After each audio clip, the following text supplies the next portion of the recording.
Dans quelques semaines, il va être obligatoire d'ajouter ceci sur vos drones.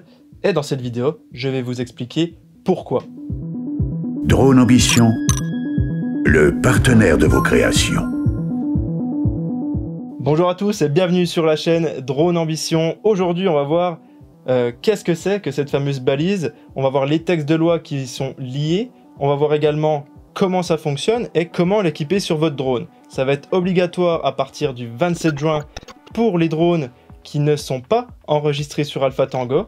Et pour les drones qui sont déjà enregistrés, ce sera à partir du 27 décembre que ce petit dispositif sera obligatoire. Très concrètement, c'est une balise de géotracking.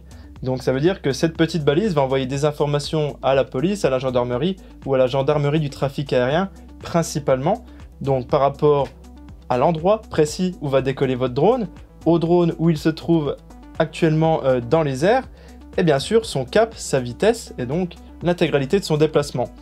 Des informations vont être envoyées en temps réel, donc toutes les 3 secondes ou tous les 30 mètres. Donc tout dépend voilà, de comment se déplace votre drone, mais ils vont avoir les informations très précises et ça va leur permettre énormément de choses. En tout cas pour les professionnels, je trouve que c'est un gage vraiment extraordinaire. Parce que ceux qui ne seront pas équipés de ce petit dispositif seront en fait en quelque sorte indésirables et ça va être beaucoup plus simple à gérer pour la gendarmerie du trafic aérien ou la DGAC par exemple.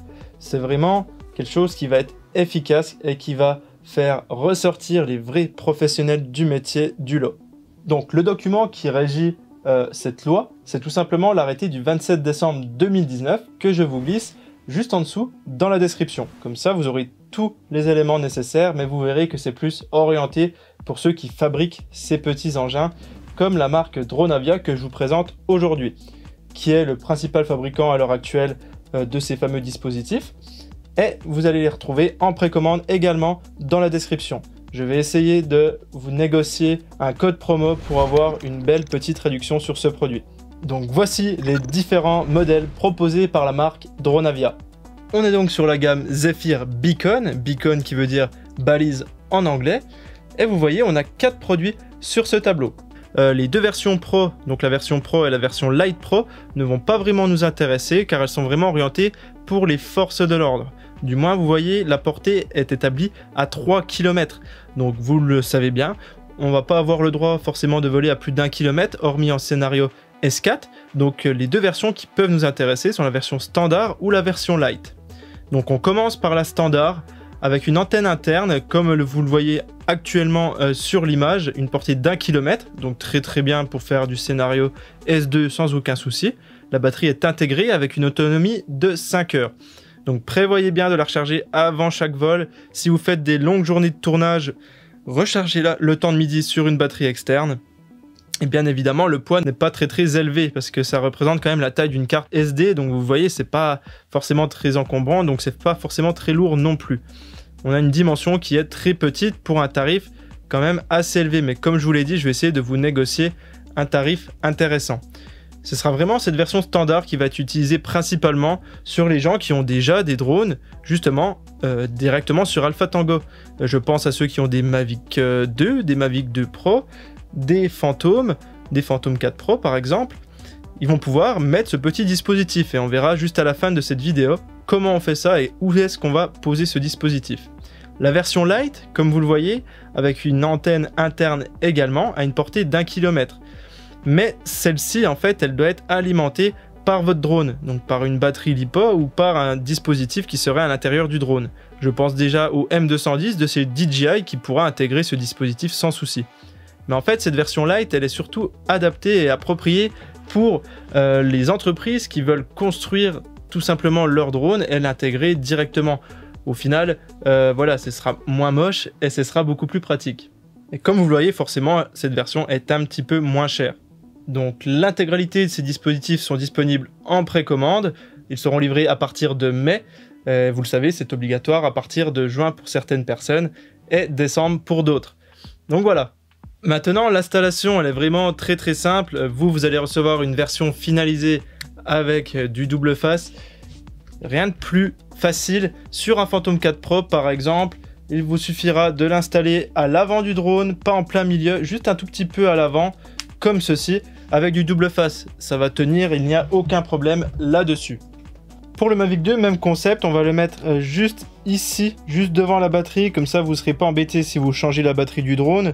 Et en plus de ça, ça permet d'avoir le GPS du drone bien libre, on va dire, pour que les satellites soient captés plus facilement. Donc c'est pareil que pour le Phantom 4 Pro, on le met jamais tout au centre parce que la puce GPS en fait est vraiment placée en son centre. Pour l'allumer, rien de plus simple, on va faire une pression longue sur le bouton que vous avez juste au-dessus. Les LED vont se mettre à clignoter de toutes les couleurs pour le démarrage et ensuite clignoter en jaune, orange pour indiquer qu'il recherche justement les satellites. Et quand vous êtes en extérieur, forcément la LED va passer au vert après quelques secondes et vous pourrez décoller. Pour l'éteindre, pareil, une pression courte, une pression longue. Et le dispositif est totalement éteint. Je vous vois venir avec vos questions, vous vous dites c'est bien, on sait monter la balise, on sait la mettre en marche, mais il faut faire quelque chose déjà très important avant tout ça.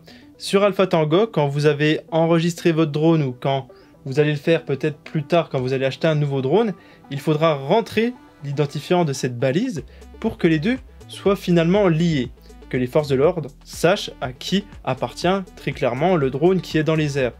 Donc tout simplement, ça se fait sur Alpha Tango, il y aura juste une petite case à remplir en plus. Et la deuxième question qui va m'être certainement posée, c'est si on a plusieurs drones, comment ça se passe? Alors, si vous avez plusieurs drones dans votre flotte et que vous êtes tout seul, par exemple vous avez un Phantom 4, un Mavic 2, un Inspire 2, vous avez 3 drones, et ben malheureusement il va vous falloir 3 balises dans ce genre de situation. Par contre, si vous possédez 2 Phantom 4 ou un Phantom 3, un Phantom 4, ou 4 Phantom 4 par exemple, et ben là vous pourrez avoir une seule balise pour tous ces drones en même temps. Je m'explique, il faut que le drone soit dans la même gamme de poids et dans les mêmes critères en fait. Il faut que les drones se ressemblent, pardon. Et du coup, vous l'aurez compris, si vous avez plusieurs gammes Phantom, si vous avez plusieurs gammes Mavic 2 ou plusieurs Inspire, peut-être que l'Inspire 1 et l'Inspire 2 vont n'avoir qu'une seule et même balise chez vous. Donc en tout cas je l'espère pour vous, la réglementation va peut-être un petit peu s'affiner, mais vous le voyez déjà dans le texte de loi, c'est écrit noir sur blanc que un dispositif de signalement électronique ou numérique non intégré peut être utilisé sur plusieurs aéronefs circulant sans personne à bord appartenant au même groupe de signalement électronique listé en annexe. La plage de masse identique et appartenant à un même propriétaire. Donc voilà, c'est comme je vous l'ai dit, c'est un petit peu flou. Parce que la plage de masse, du coup, si vous êtes peut-être en dessous de 2 kg, toutes vos machines de moins de 2 kg vont peut-être passer avec la même balise. Donc voilà, on va peut-être en savoir un petit peu plus à l'avenir. J'ai été encore une fois très content de vous faire cette petite vidéo. N'oubliez pas de checker juste en dessous dans la description pour voir les textes de loi, mais voir également les prix que j'ai réussi à vous avoir pour vous procurer cette fameuse balise. Sinon, tu peux cliquer ici si tu veux en apprendre un petit peu plus sur la colorimétrie et l'étalonnage, ou ici si tu veux en apprendre encore plus sur la création de contenu en 360 degrés. Ciao tout le monde!